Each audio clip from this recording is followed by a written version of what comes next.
Dr. Mark Westman, I'm so excited to be able to have a chat with you about the charity Pets in the Park, which treats the pets of the homeless. So, I mean, as we all know and see, these pets are extremely loved, but these people just simply don't have the finances to be able to care for them as they would like. So you were inspired to help these guys out, which is incredible, and co-founded the official charity starting in 2012, and it's now running clinics in Sydney, Melbourne, Canberra, and am I right, Brisbane as well. That's right. Which is where we are here today. And plans for an opening in Hobart, Perth and Adelaide in 2018. So, hopefully if there are some vets that want to get on board with that, that would be fantastic. Please tell me, most of us get home at the end of the day and we're absolutely exhausted, whereas you were somehow inspired to set up this charity. How did that all happen? Yeah, it was all very sort of spontaneous in hindsight. So I'd been in India spaying dogs with Vets Beyond Borders and came back to Australia, and I love doing volunteer work, always been involved in shelter work and charity work, and I love those big trips overseas, but I got back to Sydney and I was really keen to do something on a more local level somewhere in Australia. But at the time, there wasn't really a lot of opportunities that I could see. And just fortuitously, one day, a mate from school who helps run a soup kitchen in Parramatta in Sydney said to me, some of his clients turn up with dogs to the soup kitchen, is there anything we can do to help?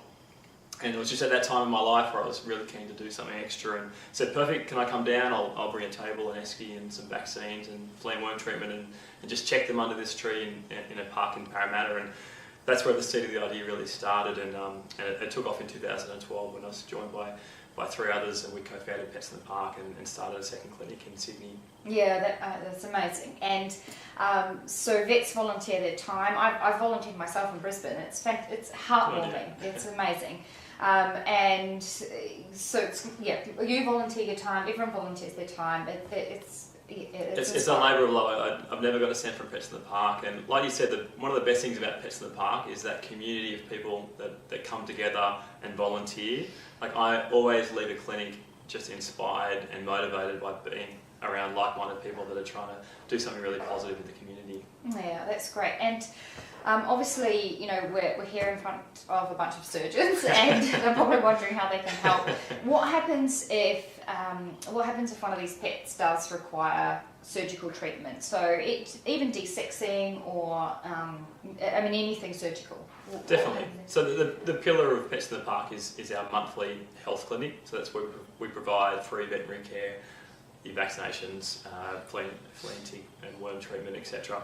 And through those clinics we also recruit for desexing, and to get our desexings done we often rely on partner practices, so clinics in the area that donate a procedure and allow us to have a desexing done. But as well as that, the hardest thing that we find to manage, which we're still sort of working out and ironing out how we do it, what I call it extraordinary procedures. So they're your animals that need something done, often surgically done, that isn't a routine procedure. Like a lump removal? A lump removal, definitely. Yeah. A classic, one of the examples I think of when I think of an extraordinary procedure is we had this staffy that came to one of our clinics. One of the vets who did the physical exam, it was a healthy dog, turned up for vaccination. He could feel a splenic mass. Fortunately, he worked at a clinic that they decided they could donate that procedure.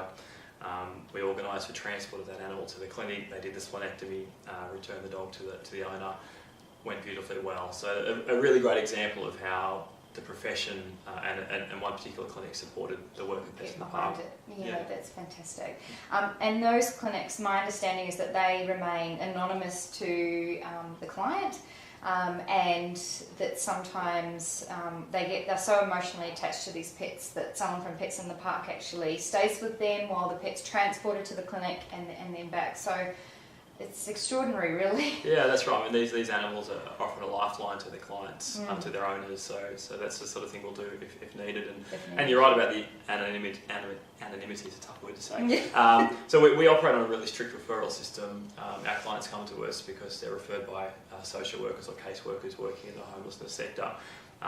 So that's how we receive our clients, and I think that's why the profession has embraced us because they know that we're really helping out our core, our target Yeah, clientele. of course. I mean, these are clients that would never otherwise be able to even afford to walk into a vet clinic. Exactly, they're not clients that yeah. are always going to be seen, and Yeah. so we maintain that anonymity so that really it's a protection for clinics, that they can do the surgery, do the work, and know that that's where it ends. They're not going to get hassled or Yes. assumed to be the charity clinic of the area. And we're sure. really careful about that, so we organise transfer of the animal back and forth and maintain that.